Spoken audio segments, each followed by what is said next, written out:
Hi hello friends, ഏതോ ജന്മകൽപ്പനയുടെ നാളത്തെ promo റിവ്യൂയിലേക്ക് എല്ലാവർക്കും സ്വാഗതം. അങ്ങനെ നമ്മുടെ അശ്വിനാണെങ്കിൽ ആ വെല്ലുവിളിയൊക്കെ ഏറ്റെടുത്ത് പുഷപ്പ് നടത്താൻ വേണ്ടിയിട്ട് പോവാണ്. എന്നിട്ട് അവരുടെ അടുത്ത് ചെന്നിട്ട് ചോദിക്കുന്നുണ്ട്, എത്ര എടുത്താലാ നിങ്ങൾക്ക് ഓക്കെ ആവുക?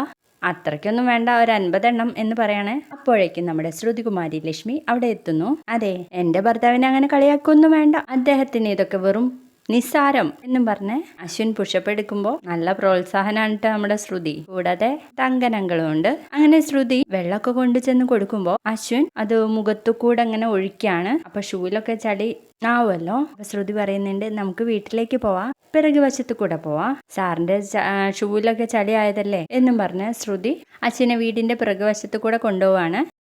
ആ സമയം നമ്മുടെ മിസ് ബി ആണെങ്കിൽ ലാപ്ടോപ്പ് നോക്കിയിരിക്കുകയാണേ. അപ്പോൾ മനോരമ പറയുന്നുണ്ട്, കുറെ നെയിൽ പോളിഷ് ഒക്കെ കാണിച്ചിട്ട് എൻ്റെ ബ്യൂട്ടിഫുൾ നെയിലിലേക്ക് ഏത് നെയിൽ പോളിഷ ഭംഗി എന്ന് ചോദിക്കുമ്പോൾ എനിക്കൊന്നിനും ഒരു മൂഡില്ല ആൻറ്റി എന്ന് പറയാണ്. അപ്പോൾ ഇത് കണ്ടാൽ മൂഡ് വരുമോ എന്ന് ചോദിച്ച് പ്രീതി ഒരു ഡോളിനെയും കൊണ്ടാണ് കേട്ടോ ആ കുട്ടിയുടെ അടുത്തേക്ക് വരുന്നത്. ഇത് വെച്ച് കളിക്കാനേ ഞാൻ ചെറിയ കുട്ടിയൊന്നല്ല എന്ന് പറയണേ. അപ്പോൾ പ്രീതി ആ സോഫയിൽ ഇരുന്നിട്ട് പറയുന്നുണ്ട്, ഇങ്ങനെ ലാപ്ടോപ്പ് നോക്കിയിരുന്ന മോളുടെ കണ്ണിന് എന്തെങ്കിലും പറ്റും, നിങ്ങൾ എൻ്റെ ചേട്ടന്റെ ഭാര്യയല്ലേ, അല്ലാതെ എൻ്റെ അമ്മയൊന്നല്ലല്ലോ എന്ന് ചോദിക്കുന്നത് നമ്മുടെ മനോരമയ്ക്ക് അങ്ങ് ചിരി വരാൻ കേട്ടോ. ഹൈ, എന്താ ആ മറുപടി? അങ്ങനെ ഞാൻ പറയുന്ന പോലെ തന്നെ മറുപടി കൊടുക്ക് എന്നൊക്കെ ഇങ്ങനെ പറഞ്ഞുകൊണ്ടിരിക്കുകയാണ്. എന്നിട്ട് പ്രീതിയെ നോക്കിയിട്ട് ചോദിക്കുന്നുണ്ട്, എന്താ ഇവിടെ ഇങ്ങനെ ഇരിക്കുന്നേ? ഒന്നുമില്ല ആന്റി എന്ന് പറഞ്ഞിട്ട് പ്രീതി അങ്ങ് എണീറ്റ് പോവാണ്. പിന്നീട് കാണിക്കുന്നത് നമ്മുടെ ശ്രുതി അശ്വിനെയും കൊണ്ട് വീടിന്റെ പിറകുവശത്ത് എത്താണ്. നമ്മുടെ അശ്വിനാണെങ്കിൽ നേരെ കുളിമുറിയിലേക്കാണ് കേട്ടോ പോകുന്നത്. അപ്പോൾ പ്രമീള ചോദിക്കും, ചായ എടുക്കട്ടെ മോനെ? വേണ്ട ആൻറ്റി, ഞാനൊന്ന് കുളിച്ചിട്ട് വരാമെന്ന് പറയാണ്. ആ സമയത്ത് നമ്മുടെ ശ്രുതി വിടാതെ ചോദിക്കുന്നുണ്ട്, എന്താ ആൻറ്റി എന്ന് വിളിക്കുന്നേ? അമ്മയാ എന്നിങ്ങനെ പറയാണ്. അപ്പോ തന്നെ കുളിമുറിയിൽ നിന്ന് നമ്മുടെ അമ്മായി കുളിച്ചിറങ്ങി വരുന്നുണ്ട്. അതേ മോനെ, എവിടെ നിന്ന് കുളിച്ചത് എന്ന് ചോദിച്ചാണ് കേട്ടോ ഇറങ്ങി വരുന്നത്. അത് ആൻറ്റി, കുളിച്ചതല്ല, ഞാൻ വേർത്തതാന്ന് പറയാണ്. അതെയോ, ഞാൻ വിചാരിച്ചു എന്നും പറഞ്ഞ് അശ്വിൻ വീണ്ടും കുളിമുറിയിലേക്ക് കയറാൻ പോകുന്ന നേരത്ത്, അതെ മോനെ, ആ ടാപ്പ് ഉണ്ടല്ലോ, പതുക്കെ തുറക്കണം, സ്പീഡിൽ തുറന്നാൽ കയ്യിൽ പോരും. ഓക്കെ ആൻറ്റി എന്ന് പറഞ്ഞ് വീണ്ടും കയറാൻ വേണ്ടിയിട്ട് പോണ സമയത്ത്, അതെ മോനെ ഒക്കെ പറഞ്ഞ് ഇങ്ങനെ ഓരോന്ന് ബുദ്ധിമുട്ടിക്കാൻ കേട്ടോ അശ്വിനെ. ശ്രുതിക്കാണെങ്കിൽ എങ്ങനെയെങ്കിലും ആ 9:30 ഒന്ന് ആയി കിട്ടിയാൽ മതി എന്നുള്ള ഭാവത്തിലാണേ.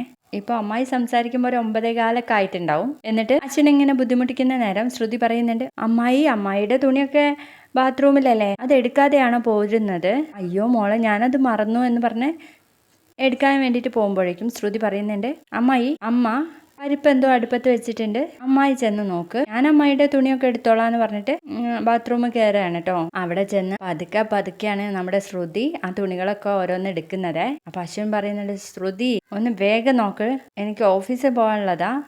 ഞാൻ എടുക്കുമല്ലേ, എത്രയാ തുണി അമ്മായിയുടെ എന്ന് പറഞ്ഞ് ഇങ്ങനെ പതുക്കെ വീണ്ടും എടുക്കുന്നത് കാണുമ്പോൾ അശ്വിൻ വീണ്ടും പറയുന്നുണ്ട്, ശ്രുതി വേഗം. അതൊന്നും കേൾക്കാതെ ശ്രുതി വളരെ സ്ലോയിൽ ഇങ്ങനെ എടുക്കുന്ന നേരത്ത്, ഇങ്ങത്താ ഞാൻ എടുക്കാമെന്ന് പറഞ്ഞിട്ട് നമ്മുടെ അശ്വിൻ അങ്ങ് കയറി എടുത്തിട്ട് ഇതെവിടെയാ വെക്കേണ്ടതെന്ന് ചോദിക്കുമ്പോൾ ശ്രുതി ആ അയൽ കാണിച്ചു കൊടുക്കുകയാണ്. എന്നിട്ട് ആ തുണികളൊക്കെ കൊണ്ടുപോയി വിരിച്ചിടുന്നുണ്ട് നമ്മുടെ അശ്വിൻ.